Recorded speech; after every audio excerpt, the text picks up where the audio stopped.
Assalamualaikum warahmatullahi wabarakatuh. Apa kabar teman-teman semua? Kembali lagi pada channel saya, channel pembelajaran seputar IT. Nah, pada kesempatan kali ini saya ingin memaparkan materi terkait setup dan config untuk SFTP pada Linux server. Bisa dibilang materi ini ada korelasinya dengan materi step by step upload and show file.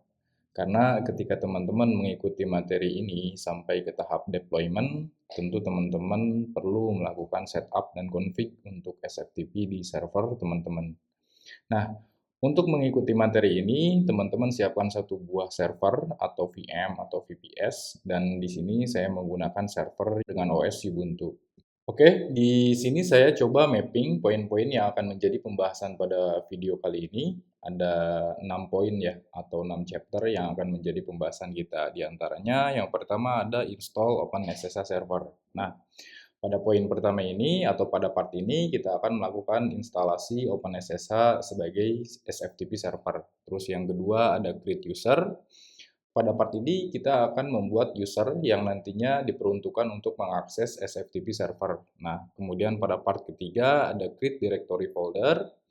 Pada part ini kita akan membuat folder, kemudian kita assign user yang ada user yang sudah kita buat, yaitu pada poin kedua sebagai ownership directory folder yang kita buat. Nah, kemudian pada poin keempat, pada part ini kita akan melakukan penyesuaian konfigurasi script pada file SSH config agar saat SFTP ini kita eksekusi hanya membaca perintah sesuai konfigurasi yang sudah kita implementasikan pada file SSH di config. Nah, kemudian pada part ini kita akan melakukan restart terhadap service daemon OpenSSH agar perubahan yang kita lakukan sebelumnya atau konfigurasi sebelumnya dapat langsung dibaca oleh service daemon OpenSSH. Nah, terakhir kita akan melakukan sebuah testing. Pada part ini kita akan melakukan pengujian koneksi atau upload file terhadap SFTP server menggunakan software FileZilla atau bisa juga menggunakan WinSCP. Oke, kita masuk pada poin pertama, yaitu untuk melakukan setup pada SFTP server. Di sini saya menggunakan software OpenSSH Server untuk implementasinya. Nah, sebenarnya ada beberapa software yang bisa digunakan seperti VS FTPD, Pro FTPD, terus Pure FTPD dengan OpenSSH, ada juga MySecure Shell dan lain-lain ya. Tapi di sini saya gunakan yang umum saja, yaitu menggunakan OpenSSH Server.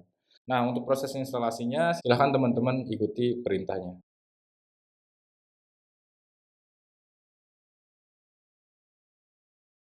Oke, perintah ini akan melakukan update pada repositori Ubuntu beserta proses instalasi OpenSSH Server. Nah, kita tunggu proses instalasinya selesai ya.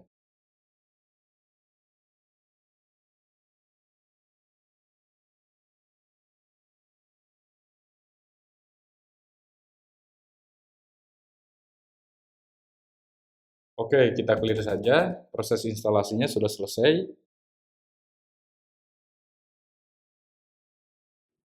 Kemudian kita akan buat user yang nantinya diperuntukkan untuk mengakses SFTP server. Untuk itu, ketikkan perintah ini membuat user baru dengan nama SFTP user dan menetapkan sel mereka sebagai bin atau /false yang berarti user tersebut tidak dapat masuk ke sel interaktif dan umumnya digunakan untuk akses terbatas seperti SFTP. Oke, kita enter. Nah, kemudian silakan teman-teman masukkan password masing-masing.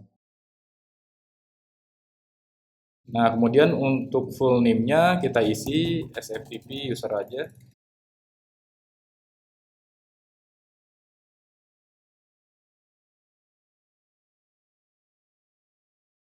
Oke, selanjutnya kita buat directory folder untuk penyimpanan file SFTP. Directory folder yang akan kita buat, kita put pada directory /var.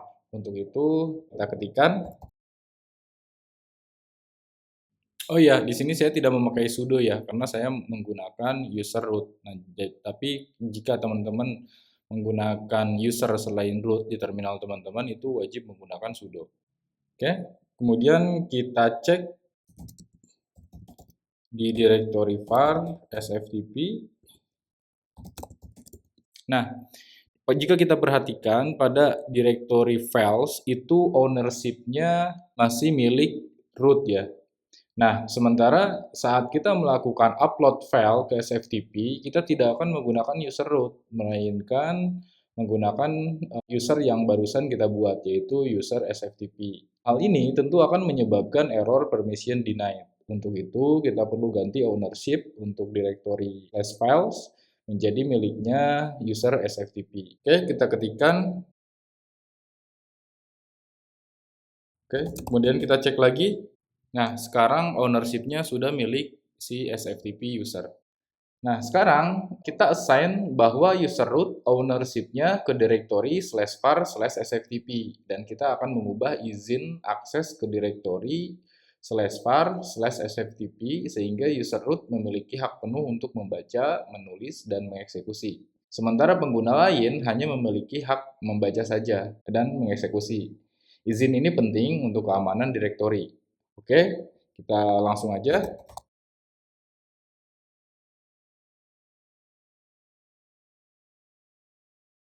Oke, ownership-nya sudah milik root ya.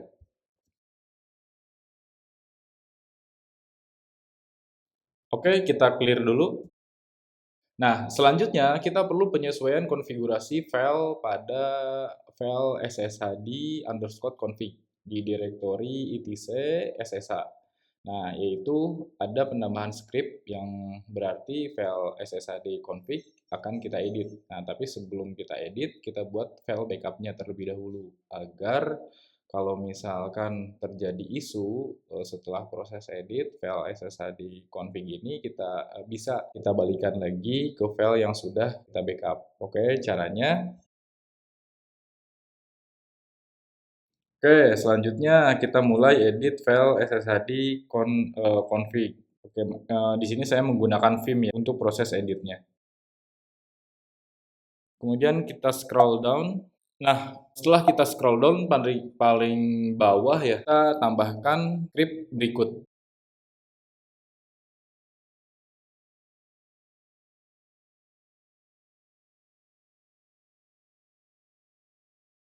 Oke, silakan teman-teman masukkan script ini dan di sini saya akan menjelaskan ya, untuk line match user SFTP user itu artinya konfigurasi ini akan ditetapkan hanya pada pengguna dengan nama SFTP user.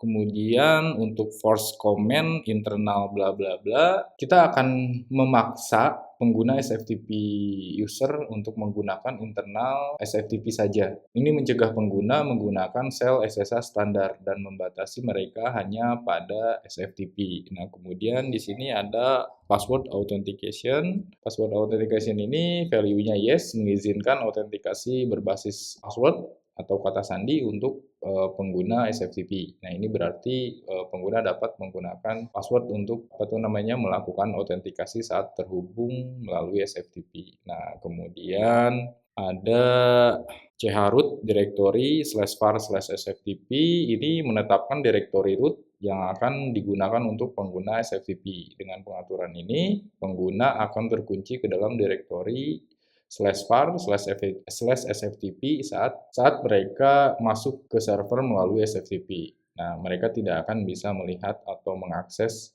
direktori di luar direktori yang sudah ditentukan. Nah, kemudian di sini ada permit channel no. Ini kita akan menonaktifkan pengalihan channel melalui SSH. Nah, kemudian selanjutnya ada allow agent forwarding yang value-nya kita isi no. Ini artinya menonaktifkan kemampuan untuk meneruskan kredensial agen SSH ke server. Nah, kemudian ada allow TCP forwarding, kita isi no.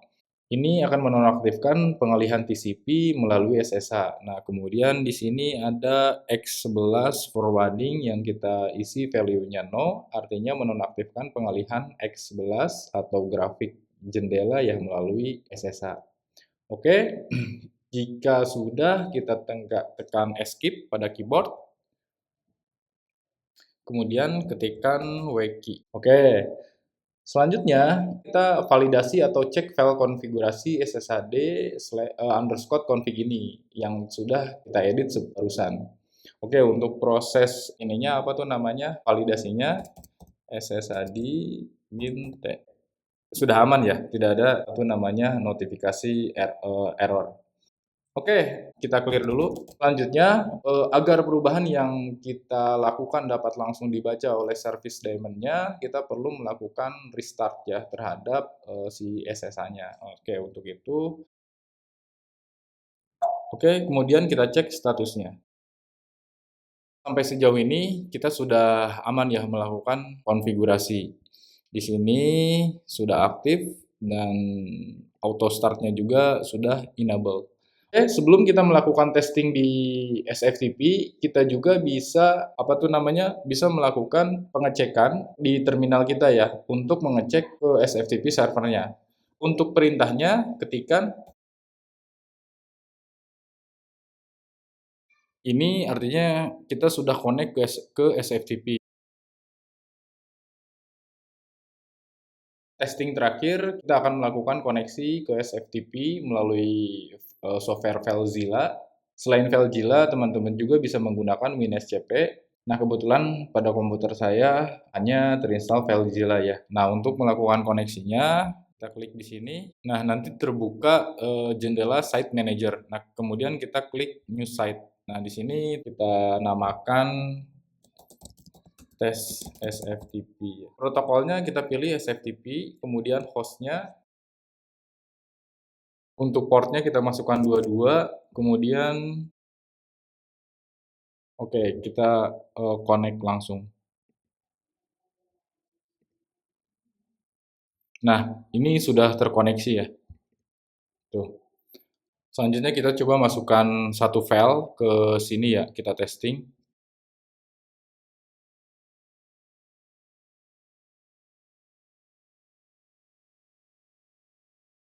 Nah, filenya udah terupload ke SFTP. Nah, ini juga sudah terupload. Coba kita cek di direktorinya var www ya. Sorry, kita cek di folder files yang tadi kita buat. Ada dua file yang barusan kita upload. Oke, teman-teman, saya kira saya cukupkan untuk materi pada video kali ini. Semoga bermanfaat. Sampai jumpa di video selanjutnya. Wassalamualaikum warahmatullahi wabarakatuh.